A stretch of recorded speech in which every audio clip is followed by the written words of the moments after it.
It's another day, it's another month. Only at 3TTV. I'm your host, Zipporah Makamu, and guess what for today? We have an amazing topic, a great topic, where we are going to discuss what are some of the problems that the campus students encounter as they try to make their dreams come true, their visions, and even to make their parents happy by wearing that graduation gown. And for today, I have very special people with me here, my very special guest. And before that, do not forget to comment, subscribe, and even share the video. So at this juncture, I want our able guest to introduce themselves. And here I have an amazing son. You look so beautiful. Oh, thank you so much.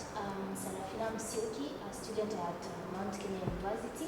I'm pursuing journalism and mass communication as a course. Wow, that's wonderful. We also have another handsome guy on Thank me. you. Okay, my name is Kelvin Kimandi, commonly known as Director Kim. I'm a student at Mount Kenya University. I pursue journalism and mass communication. Wow, that's good. So, Sarafina, you've had the topic of today, yeah? So, there have been so much issues that have been emerging in the social media and even in the campus. I know you're in campus. Yes. And you've also interacted with people in campus, and even you've got friends. So there are these problems that the students may encounter. What are those problems, yeah? Yeah, I start with the first problem, which personally I encountered. Yeah. It's conflicts with roommates. When that is the first main. You can't tell me that in whichever institution you are or wherever you are, maybe you are placed by the school. Maybe you're a hostel person, or maybe you're living in, let's say, outside. Rental. Yeah, rentals. Yeah. You must encounter the conflicts unless you're a very, very lucky person, of which it's very, very. Yeah, it's rare. It's rare. So you find out maybe maybe conflict. Come on. Maybe I have a friend of mine. Yeah. Anaishi hostel. And this friend of mine aliniambia that yani they are allowed to have gas. Yeah. So one day she went and purchased nyanya and the potatoes. Yeah. So after purchasing and stocking them in the hostel, then she went home. Coming back, akapata hakuna kitunguu, hakuna nyanya, hakuna potatoes. Oh yeah. Conflict, obvious. That's one major problem. The other one is maybe we say making new friends, of which it's very, very hard and also simple to some people. Personally, on my side, before I make new friends, tunakuanga tunaenda msi. Yeah, I understand. You know, campus life is also hard. From what you've just said, you know, you're coming from high school, you had your friends, and now you've come to start a new life. So you mean when ukikuja campo, you meet those roommates or whatever that, or where you are taken, there are conflicts. Yeah, there are conflicts. And are there any fights that emerge? Yeah, fights emerge.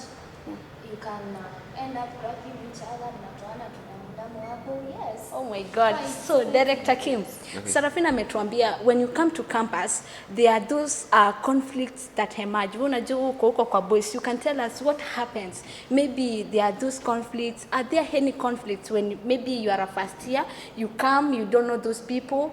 Are there any conflicts that emerge when you're living together, maybe in the hostels or in the rentals? Yeah, definitely. You cannot exempt yourself from conflicts. Yeah. You see, first of all, university is a social system where people from various parts of the country get to meet. And basing on the cultural differences, you find out that kuna mtu mwingine mahali alikuwa naishi, na wewe mahali ulikuwa naishi, you have that cultural difference. So sometimes that interaction, it leads to hizo kubishana kidogo. So when you reported in campus director, wakati ulipokuja umekuja, were you new in MKU? Were you new? Yeah, definitely I was very new actually. And the first day you reported, did you just go to the hostel direct, or you just got a roommate from the group of the students that were reporting that day? Okay, I was advantaged because I have a friend from my home place who was a student here, and actually even now he is a student here. So first of all, I went where he was living. I stayed there, and yeah. So actually, I didn't face much problem of interaction with students in the hostels, but I'm very sure that they are kunakuwa na mashida huko tu ndani. Yeah. So Sarafina, you've said that you guys when you reported kuna zile vyumba ambavyo mnapelekwa, kuna zile mashida ambazo mnapitia, si ndio? And also there is this issue about food that uko campus, you know, at you guys you sleep when you don't, you deal with one meal, yeah? Yeah, that is true. Ushaipitia hiyo kwanza? Mimi nishaipitia kwanza. Have you ever slept like a whole night you've not eaten, or spent like a whole day you've not taken anything? Yes, I once did that because I said, wacha tu nisave 50 bob niwekea credo ya kukua online. Oh my God, you save your whole life and online, so you don't love your life.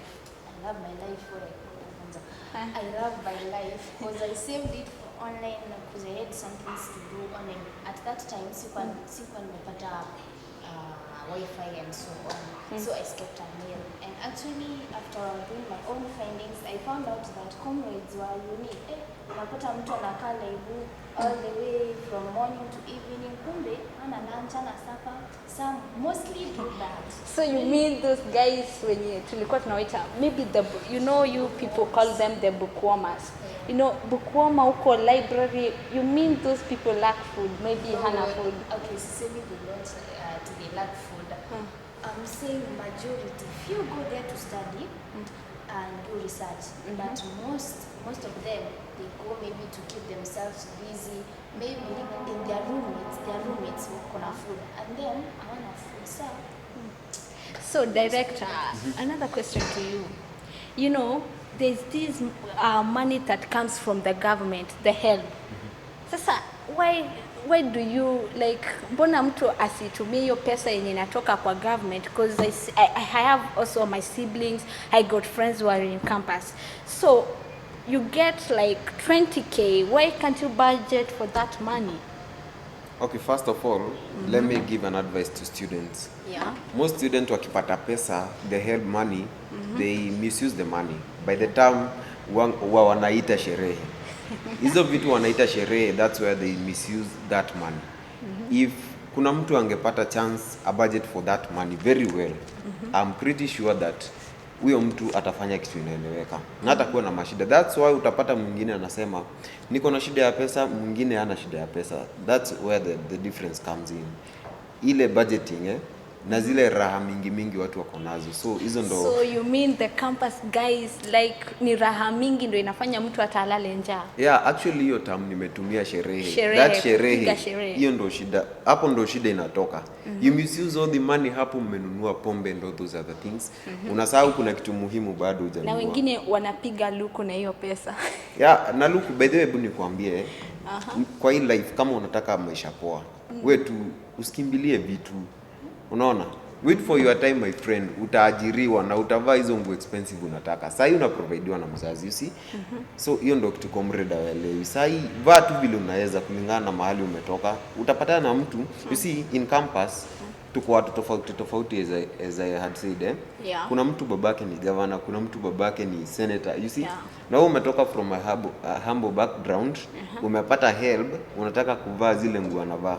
Sijui kama unaona hiyo kitu. Yeah, I can see. So hapo ndo shida inaingia. So comrades, please, tusitake hadi kujionyeshana sana vile sisi tunajua kuvaa sana.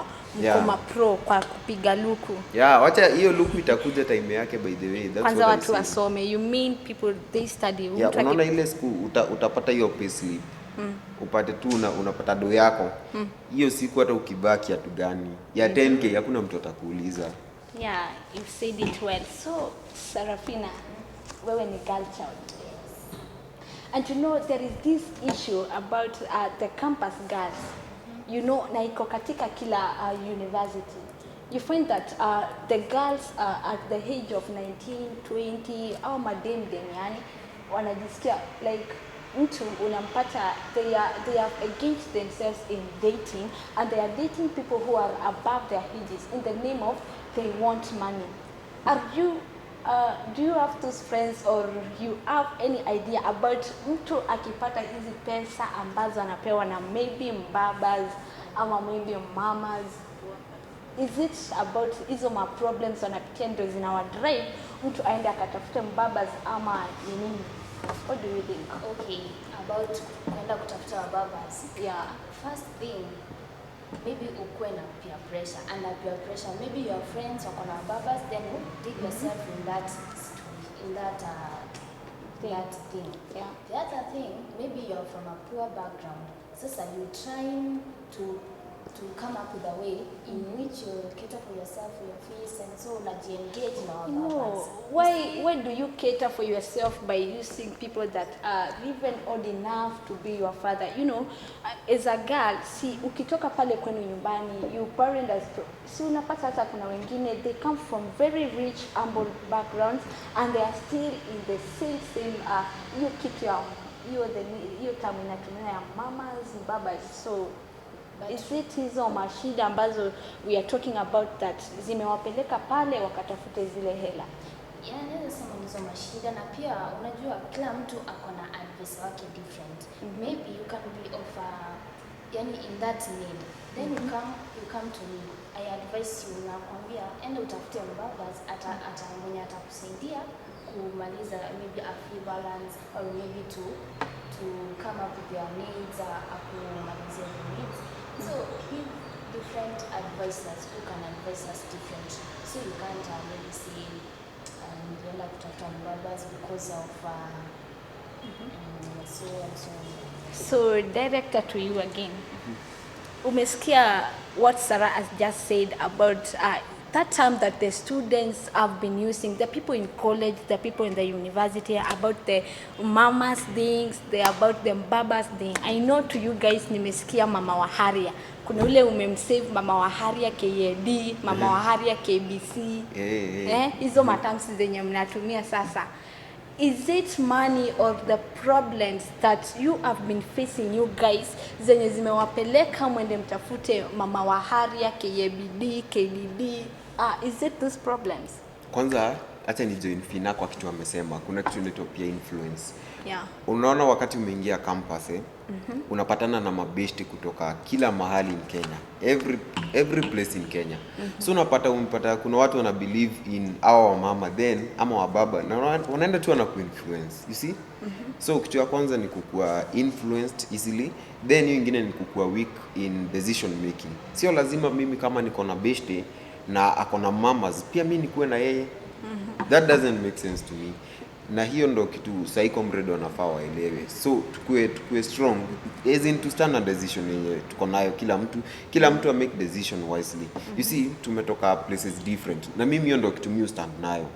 Ile sacrifice yenye mzazi wangu ana make at home, hiyo ndo tu mimi na stand na yenyewe.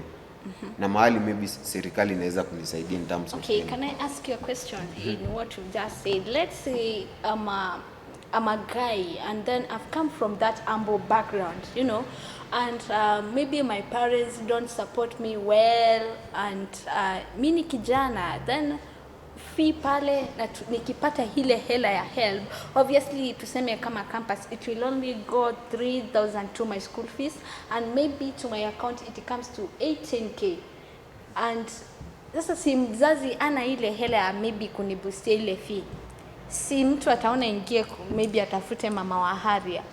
Okay, ni sawa, but I believe mama wa Haria is not the only solution to getting money. There are other ways. Kuna watu wanasaidia huku nje, by the way. You can go to a church, unaweza enda hadi kwa kanisa, you just seek for that help. So I don't think mama baba is the only solution to catering your needs. Yeah. Sababu no, I think hiyo si yenyewe tunafaa kuangalia sahi.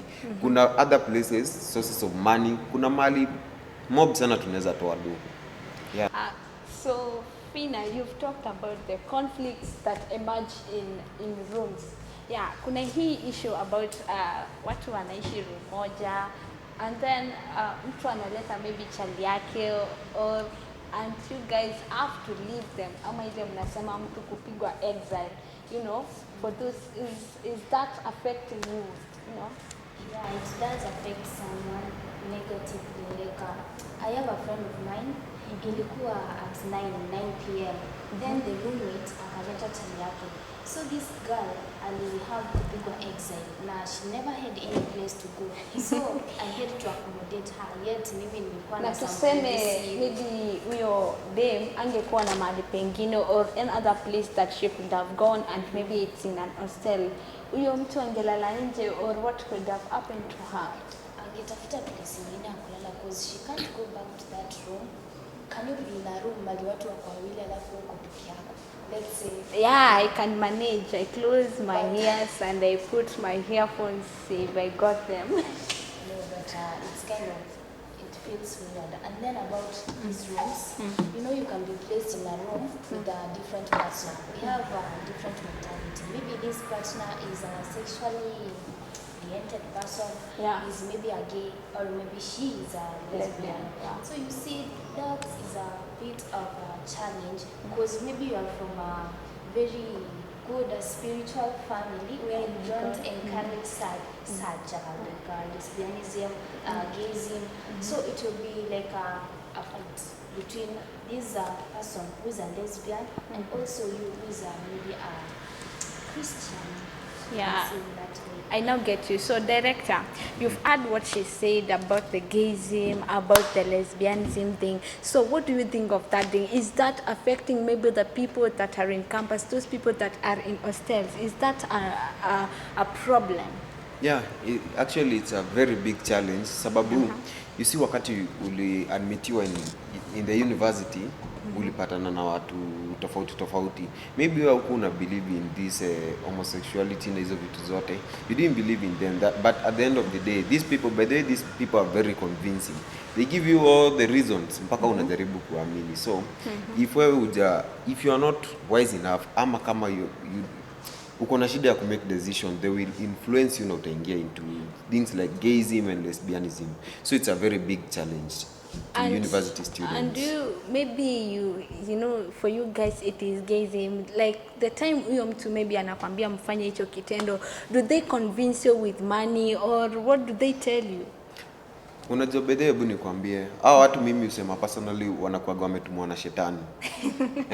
Utapata msee amekupiga lugha hapo amekwambia nini sijui madem nini wako na maugonjwa nini all those things. Alafu atajaribu convince vile mwanaume ndo mzuri kuliko hao madem. Sijui kama unaona, then unakaa hivi unaona by the way hao madem ni wagonjwa. You see? Hizo ndo vitu sasa unaanza kufikiria. So wanakujanga na reason wewe mwenyewe unaona ni ukweli. So kama wewe si mtu unajua ku make wise decision ama ku stand na decision yako, wata end up kuku-influence very easily. Wow. Yeah. Okay, thank you so much. So there is this question about the academics. You know, when you came to campus, you said that you're doing journalism and mass communication. Yeah. Is it your parent who forced you to do that course, or it came automatically from you? You know, there are students that are in campus, mtu alikuja pale, lakini hiyo course maybe mzazi tuseme mzazi yeye akufaulu maybe kufanya hiyo course, but because mtoto wake ndo amepass, maybe ndo amefika kile kiwango cha kusomea ile course, anamwambia mtoto wake you have to do this course and it is a must.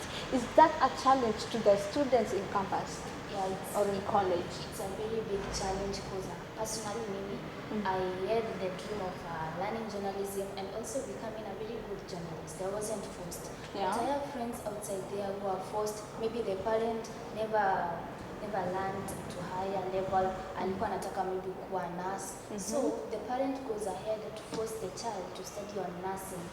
And maybe let's say that student joins the campus or the university, then studies that course that the parent wanted her him to study. And later on, this course inakuwa kind of hectic working.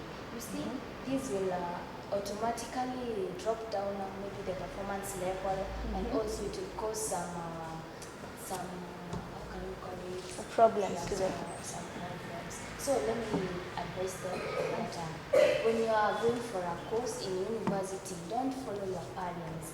Follow your heart, follow your mind, and your dream, your ambitions. Yeah. Wow, that's good. Director Kim, you know, there are students outside there or any parent outside there. Unajua kuna ile kitu inakujanga kwa wazazi wengi, like, you know, most of the parents wenye wako uko maybe uko kwa villages, they tell their students or their kids, go study teaching or go study education, cause hiyo utapata kazi kwa haraka.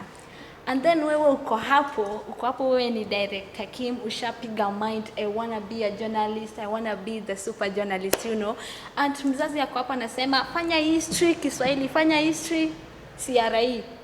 Are there students that are being affected by that thing? Yeah, sure.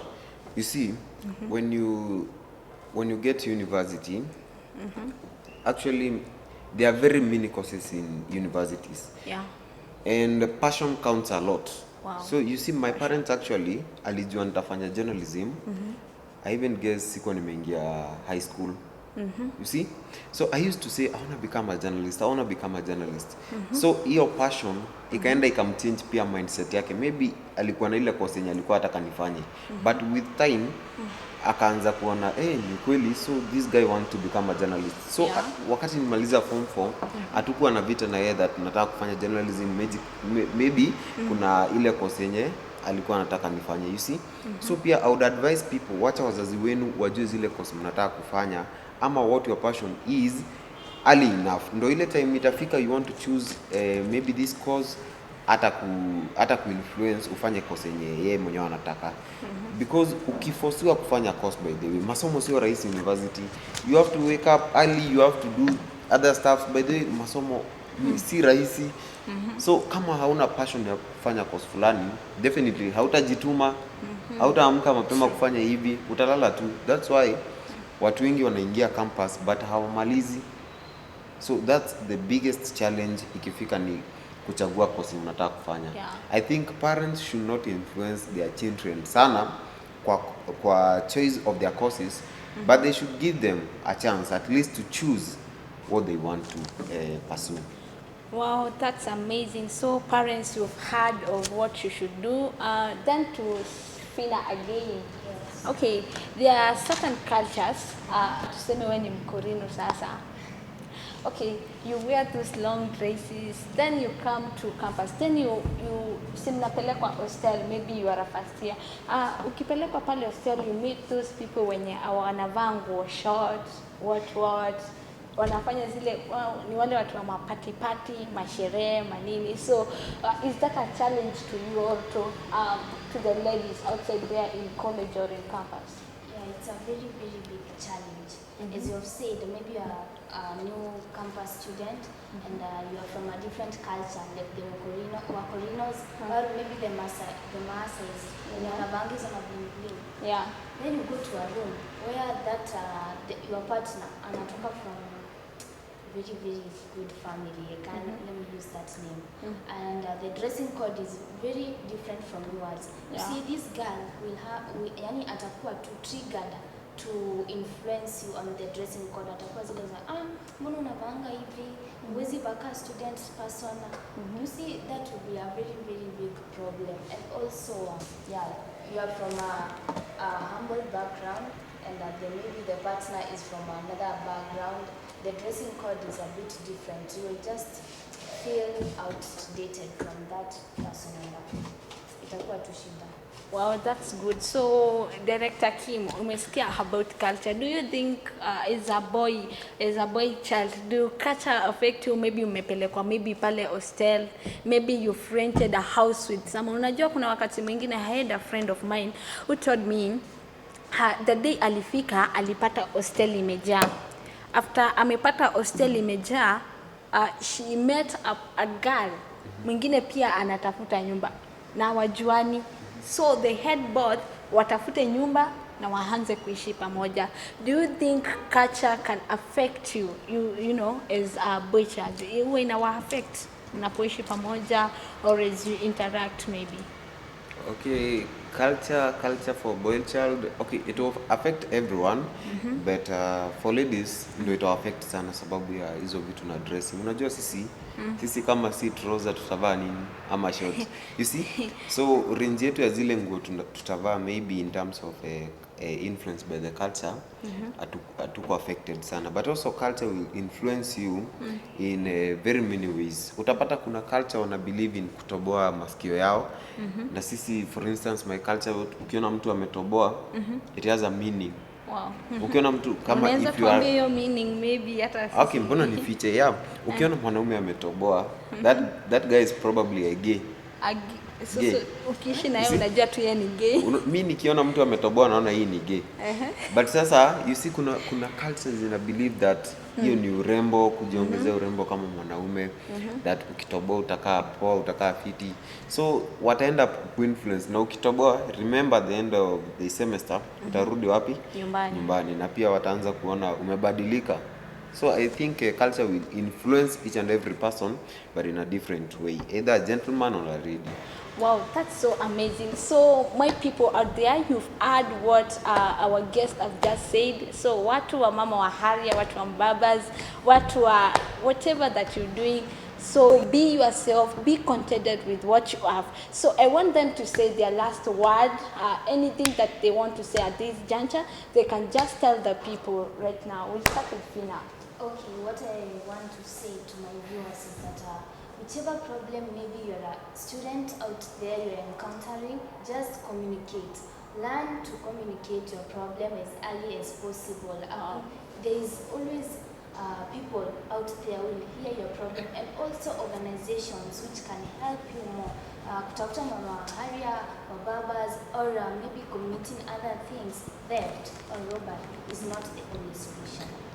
Oh, thank you so much. Hope you have heard from her whatever she has said. So any girl child when I watch pale inje, hope you've heard from her. She's also a good example. Si mnaona hata venye amedress. So we come to Director Kim. So tell us your last word.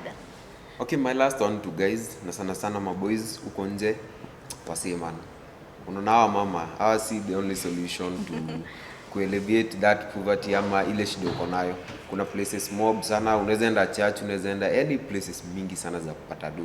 So I believe wamama na wababa sio the only solution. Juu pia wao sijui mbona wakuje kwa hata wao wako na reason zao. So guys, mimi ni hiyo ndo ningetaka kuambia. So yeah.